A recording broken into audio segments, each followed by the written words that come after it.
What's going on, guys? I'm Andrew. I'm Jason. And this is Movie Source. Today we're going to be looking at the X-Men Apocalypse trailer.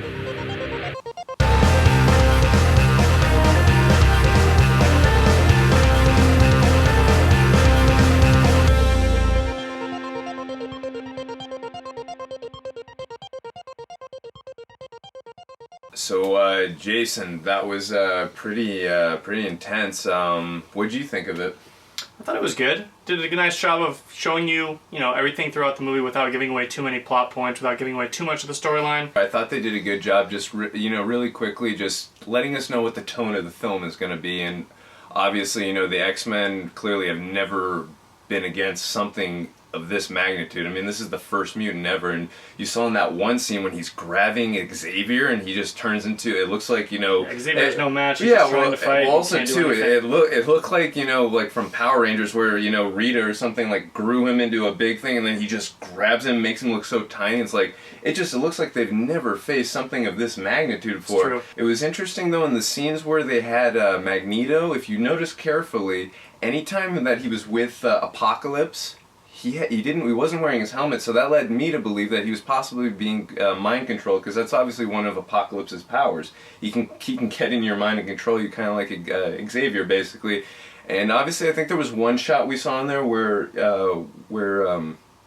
Magneto was wearing his helmet in an action shot, but again, there was no Apocalypse in that shot, so I could be totally wrong. But it looked to me like that Magneto was being controlled by Apocalypse. Definitely, I felt like Magneto was being controlled for sure, because there's no way that Magneto wants to really follow anybody. He's kind of always been his own person. He wants to do whatever he wants. So it seems to me like he's not going to want to follow Apocalypse. Yeah, you couldn't have said any better. I was just going to say, based on all the films and the comics and the cartoon shows, I've never ever known Magneto to be a follower. He's the leader of whatever group that he's a part of. So, but also Apocalypse, like we said, is stronger than any mutant we've ever seen. So he could also be in a little bit of fear of his life if he's not being controlled, and say, I'm not going to mess with this guy. I'd rather be on his team than on a losing team with Xavier. I love the look of some of the mutants in this. Oh, yeah. I thought Nightcrawler looked awesome. Yeah. I thought Jean Grey, just in that first shot of her on the bed, it looked like Jean Grey. I was like, I said right as we were watching this, I'm like, that's Jean Grey. Yeah. So, and then I don't think we really saw. I mean, we saw a little shot of Cyclops for a second. That one where the one little shot of him. Yeah. He looked pretty sick, cool, right there. Hopefully, they use him the right way this time, because they completely. He's one of the main leaders of the X-Men, and they completely used him absolutely terribly. Even Bryan Singer is guilty of using him the wrong way. So hopefully this time, now that they've he had to use him how he was in the first film. Yeah, no, I'm saying now that they've re-switched the timeline, hopefully they do the character justice this time, because I want to see Cyclops have a much more prominent role than in the previous series, no doubt. And I think a lot of people are in agreement with me on that.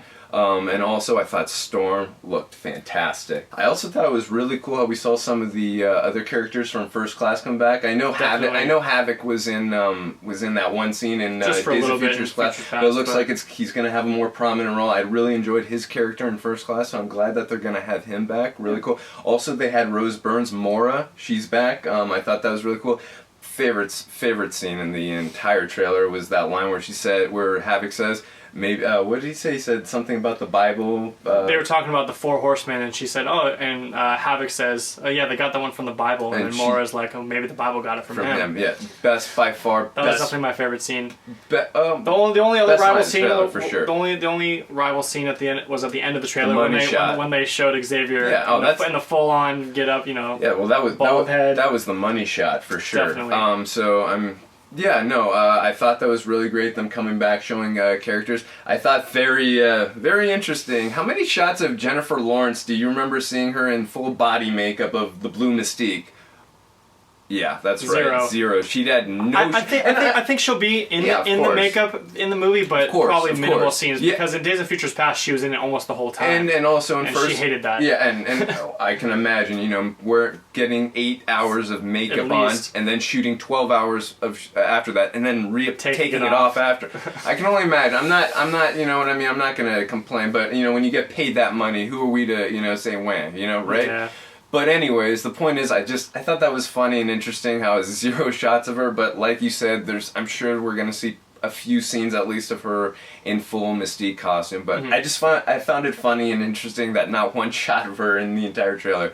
She was in body makeup. She was just in normal Jennifer Lawrence. In the end of Days of Futures Past, you know, they kind of leave it open-ended. She's off on her own. Magneto goes off on her own. You don't really know where she's at, but in this trailer, she's right there with them. So that makes me think that Apocalypse is, you know, obviously causing that much trouble that she wants to come back right away. But I love the beauty of this teaser trailer. They didn't explain why she's back with Charles. You didn't really have to. Now we are playing the guessing game. Why is she back with them? Obviously, it's, you know, the biggest guess is because she sees the destruction that Apocalypse is causing, and she's got to, you know, team up with someone.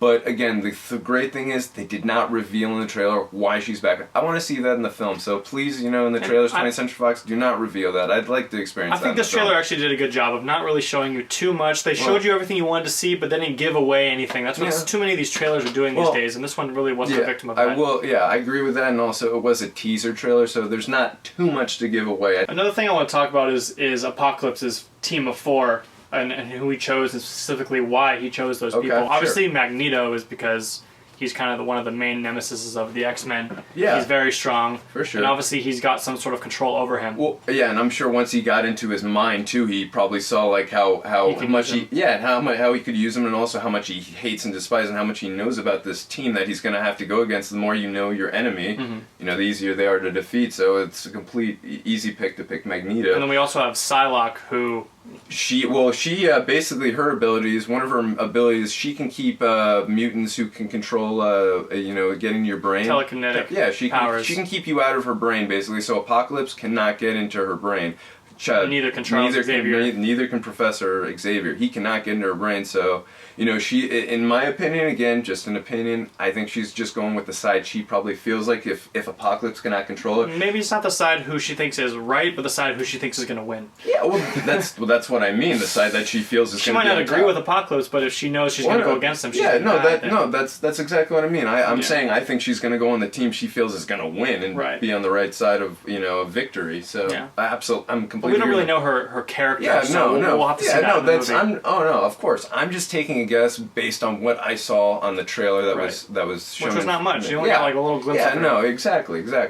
And then also Angel, right? Angel's obviously a very powerful mutant, so going to be interesting to see how Apocalypse uses Angel. And then Storm, who we kind of know, you know, is part of the X-Men team eventually, but in this movie... Yeah, what I love is we know at some point Storm is going to go to Charles Xavier. Whether it's in this movie or another movie, we don't know, but I'm glad they didn't show that in the trailer, even though we know she's going to go to the X-Men at some point. Right. Glad they left that out of the trailer. I want to experience that on film, whether it's this film or the next film, when she joins the X-Men. I don't need to see that even though I know it. One other thing I just wanted to say, I'm very excited that Bryan Singer is directing this again, because to me, and again, even though First Class was my third favorite X-Men film and I loved it to death, Kevin Bacon was awesome in that, Bryan Singer has by far made my personal favorite X-Men films, X-Men United and X-Men Days of Futures Past.